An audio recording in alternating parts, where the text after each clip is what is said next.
இன்றைக்கி நம்ம வீட்டில் என்ன லஞ்சுன்னா, இப்போ வந்து நான் தோசை சுட்டு சாப்பிட்டுட்டோம். நேற்று வச்சு பிதுக்கம்பருப்பு குழம்பு இருந்துச்சு, அதை போட்டு சாப்பிட்டுட்டோம். இப்போ வந்து பாஸ்மதி ரைஸில் கீ ரைஸ் செய்ய போகிறேன். பாருங்கள், தேங்காய் பாலுக்காக எடுத்து வச்சுருக்கேன். இது வந்து கரெக்டாக 1.5 தேங்காய். எதுக்கு இவ்வளோ தேங்காய்னா, நான் பால் எடுத்து வச்சுட்டு நான் கொஞ்சம் குடிச்சிருவேன், கொஞ்சம் கிரேவிலையும் ஊற்றுவேன்.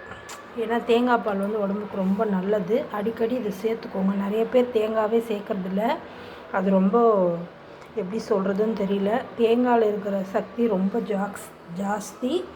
அதனால் முடிஞ்ச அளவுக்கு தேங்காவை கொஞ்சமாக சேர்த்துக்கோங்க. நான் நிறைய தேங்காய் சேர்த்துக்குவேன். தேங்காய் இல்லாமல் நான் எதுவுமே செய்யவே மாட்டேன். இப்போ வந்து இது 1.5 தேங்காய். இதை வந்து இப்போ நம்ம பால் எடுத்துகிட்டு வந்துடலாம்.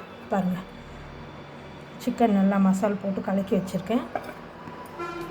பாஸ்மதி ரைஸ் ஒரு 1.25 கிளாஸ் மட்டும் நாங்கள் எடுத்துக்க போகிறோம். எங்களுக்கு போதும். அதனால் 1.25 கிளாஸ் எடுத்துக்கிட்டு அதை ஊற வச்சிடலாம். ஒரு 5 நிமிஷம் பால் எடுத்துகிட்டு அதுக்கப்புறமா அரிசி ஊற வைக்கலான்னு இருக்கேன். ஏன்னா அரிசி ரொம்ப நேரம் ஊறிட்டால் உடஞ்சி போயிடும். அதனால் பால் ஃபஸ்ட்டு எடுத்துகிட்டு வந்துடுறேன். இருங்க.